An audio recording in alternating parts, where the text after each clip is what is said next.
walk with me on this lonesome journey, because along the way, yesterday, one day, this day, today, long time ago, seems like yesterday when I heard a man say that the temple was brought down, he'd be built in 3 days. That's what I heard this man say. But my temple people, my mother temple, my father temple, my sister, brother, children temple, all have been raised, R-A-Z-E-D, raised, and raped, R-A-P-E-D, raped, for over 140,000 days. Ain't heard nobody say they're gonna help us in no kind of way. So we out here on our own, a long way from home. Is there anybody here who wants to walk with me? Because I dream of angels, flying above the earth and beyond the clouds, on wings of eagles or even tiny butterflies. But then I wake and realize I live with demons stalking my life. Been so long since I walked with anyone. Is there anybody here who wants to walk with me a long ways from home? I dream of life, embracing a gift from God, but I am living an unnatural death. Is there anybody here who wants to walk with me? Because I too have a dream. I dream of salvation, but I wake up and find my rest in purgatory. Is there anybody here who wants to walk with me, go with me, dance with me? Is there anybody here who wants to enter into my world, enter into my nightmarish dreams, my dreamy nightmares? This motherless child that I am, trying to find, rebuild, redo, undo that time when my people temple, my mother temple, my father temple, sisters, brothers, and children temple were brought down and left in a cluttered rubble of other temple rubble. So is there anybody here who wants to, dares to, is unafraid to hold my hand and walk with me a long ways from home? A long ways from home.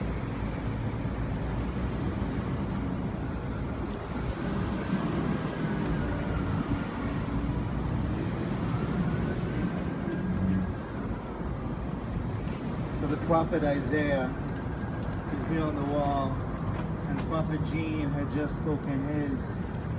And I invite us to look around this sacred gathering and look at the sacred prophecies and visions we are holding. Hold up some of the signs. What do we have? Just look around. And soon we will invite us to come up and take this mic and share these words, because there's just a few of us here in front of the United Nations, but our words can trickle out with hashtags and other devices so that our shared togetherness here will rise. And I want to share a very short quote with you that made its way, I don't know how, to my hands a few weeks ago. It was written in 1916 by a guy named Abraham David Gordon, who was a socialist who left Eastern Europe just before the First World War began, with a vision of populating the land of Israel with farmers who will work the land and will not just be in the head but be in the body and celebrate the earth. He uses the word nation in this translation, and I want to invite us to think of the word nation as the word people, because we're in front of the United Nations, but that term nation has so much baggage. 100 years later, here are the words of this prophet who had a long white beard and great visions. Some of them manifested, many not.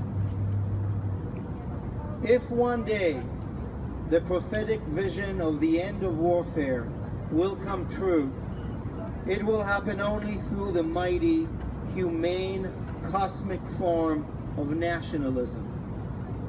In order for a nation not to raise up a sword onto another, it is not enough to obligate all people to be straightforward, and it's not enough that the individual foster a desire to reach lofty heights and a higher life.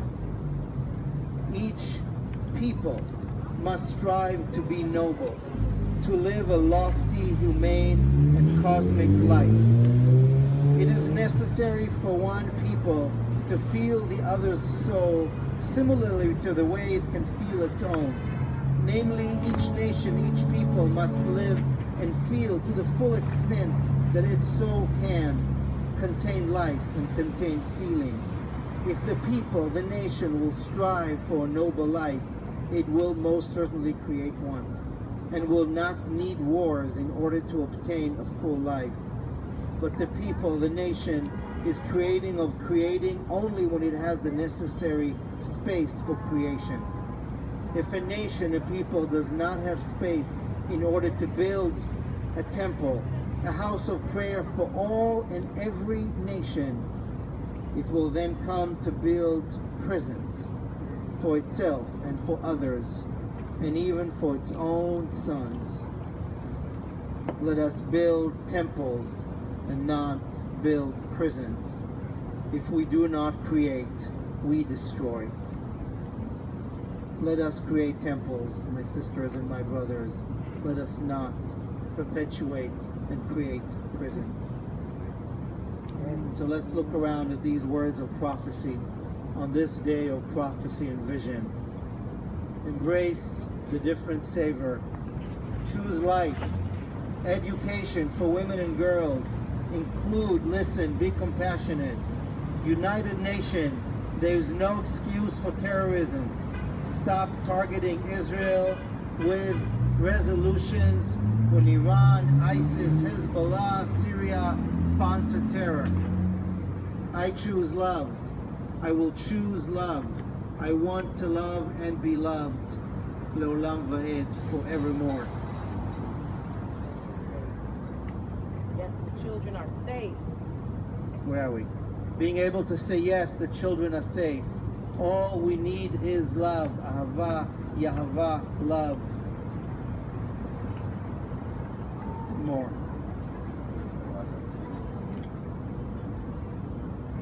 Bring back our girls. Queer hate into love. Are there more posters here for us to create more? Should we want to and then leave them here? Can we bring the thing here? Or we can. And if not, we'll find ways of sending these and other messages into the world. And so we want to hear a few more words of prophecies.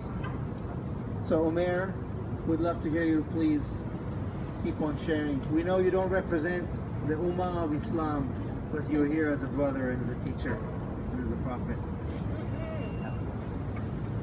Thank you again. And so I was told during the sharing portion to own it. And so I'll try to do that as I speak about the power of religion, and is that better? And how such power has been sort of safeguarded by demagogues and bigots, and by those who would seek to exploit it to their own benefit and to the end of suffering of all of our communities. We all know how power works. Well, at least I think we do. So it's very easy to see how a religion can be a vehicle or a mode to sustain a very guarded source of power by certain gatekeepers, state actors and non-state actors alike. We know all too well what happens when such power is instrumentalized for nation-state building, for discrimination, for othering, and many other reasons.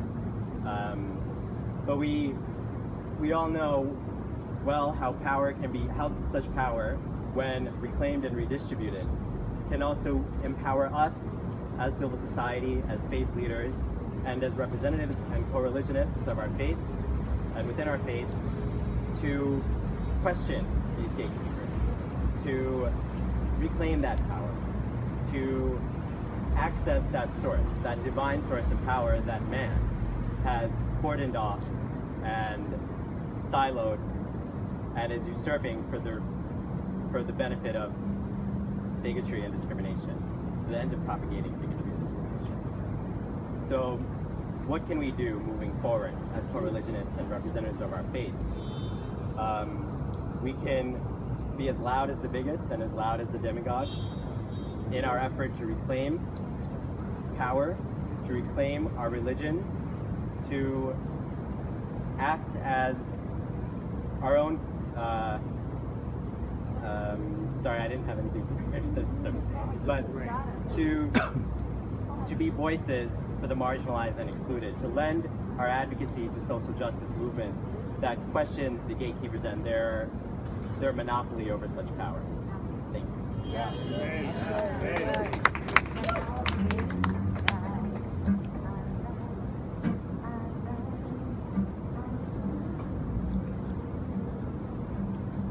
Friends, I am so moved to be here at this moment in time. I'm Derek McQueen. I'm the pastor of the St. James Presbyterian Church up in Harlem. And it has been a journey to get to this point. And I want to lift my hand up out of the rubble. Yeah. I want to lift my hand up out of the rubble and ask someone, do you see my hand coming up out of the rubble? Yes. And if you see my hand coming out of the rubble, will you come and rescue me? Yes.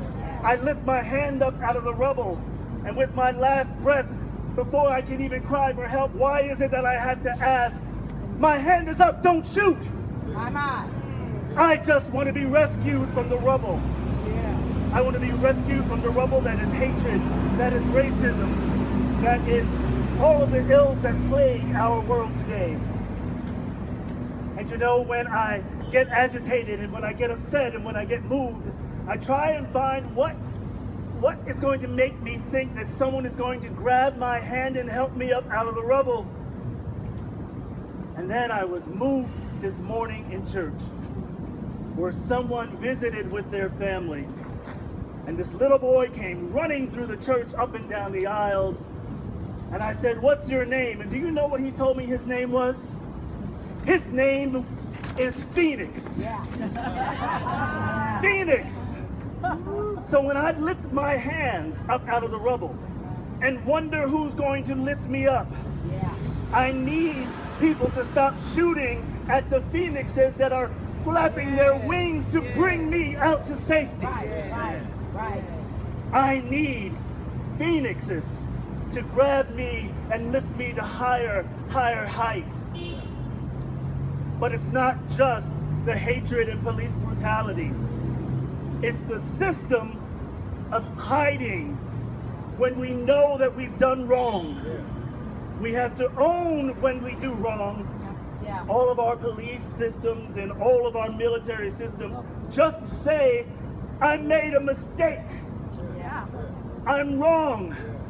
And instead of throwing more stones on the rubble, lend out a hand and lift up the stones, because we reach up our hand out of the rubble to be lifted up higher and higher. So rise up out of the rubble, dream dreams, hope hopes, be the wind beneath the wings of Phoenix.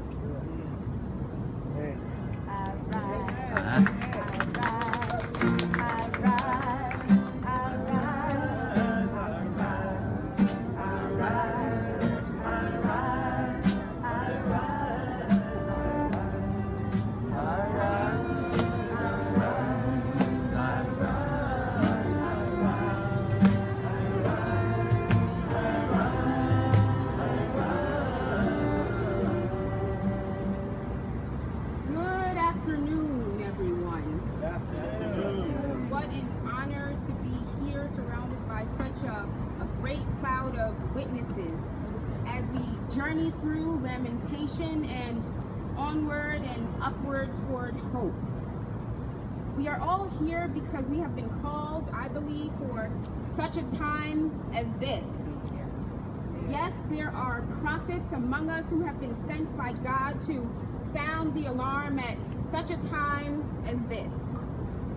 but many of us do not recognize them. And so we dismiss and we beat our prophets. I was reading Night this summer, Elie Wiesel's famous memoir that shook and rocked the world. I chose to read Night because I wanted to understand and grapple with our current national and international crises. I think you guys know what I'm referring to here. There are so many of them. But I did not want to forget, and so that's why I read. And there were two passages in the text that struck me and stood out to me.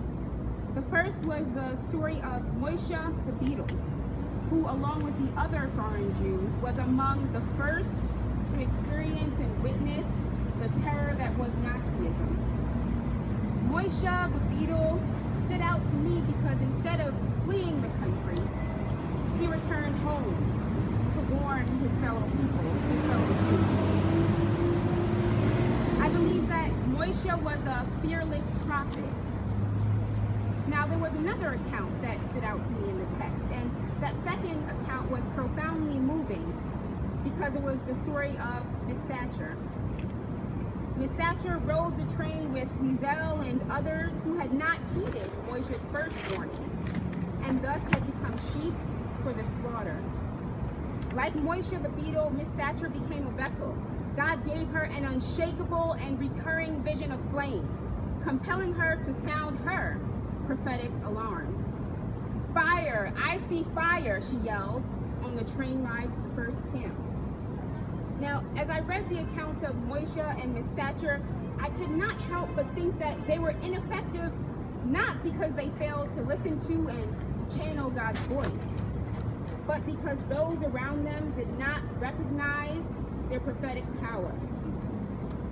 Moshe the beetle was dismissed as crazy, and Miss Satcher was beaten into silence. Do we also dismiss and beat our prophets? I ask you today.